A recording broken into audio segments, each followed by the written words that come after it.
Okay, I'm going to throw a scenario at you, and I want you to tell me how I'm going to survive this scenario. I'm riding my motorcycle down a highway at a very high rate of speed, doing 120 kilometers an hour, and all of a sudden the transport truck that's up ahead of me has just revealed to me that there is a very large something on the road. What should I do? Well, hopefully you've allowed yourself time and distance to react. I mean, that's the biggest thing, is making sure that your following distance wasn't too close, that it just all of a sudden came up on you. Right.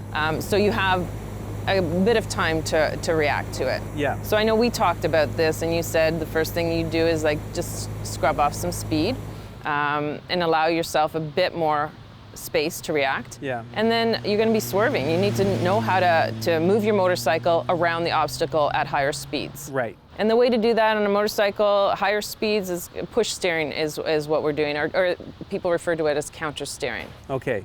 Now these are two very important skills in terms of riding safely. Two very important skills that you can practice. So first of all, let's talk about that scrubbing off of the speed. Yeah. We're talking about threshold braking. How do you practice that?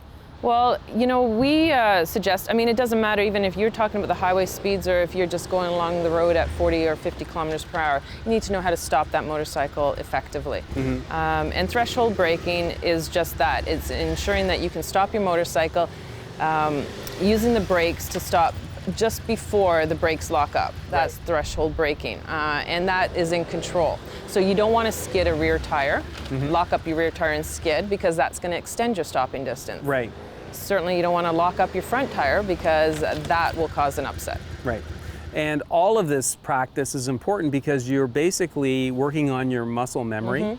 You're creating muscle memory with your brakes, with your right hand. You're doing the same thing with your foot, and it's important to know how much to apply, when to apply, and when to release, because the next part, swerving, you cannot swerve your bike while you're on the brakes. Yes. Yeah. So we're talking braking, you're in a straight line, okay? So that's the most important thing. The motorcycle is as upright as possible, wheels are aligned, eyes are looking forward, and we use both brakes to stop our motorcycle or to slow it down there, in that instance, in a straight line. Yeah. The next step would be the swerve. If you're talking about the swerving, push steering. So if you need to swerve left, look left, and a slight push outward on the handle grip in that direction will initiate the lean into the motorcycle very rapidly, and you'll be able to swerve. Right. Again, something you should practice.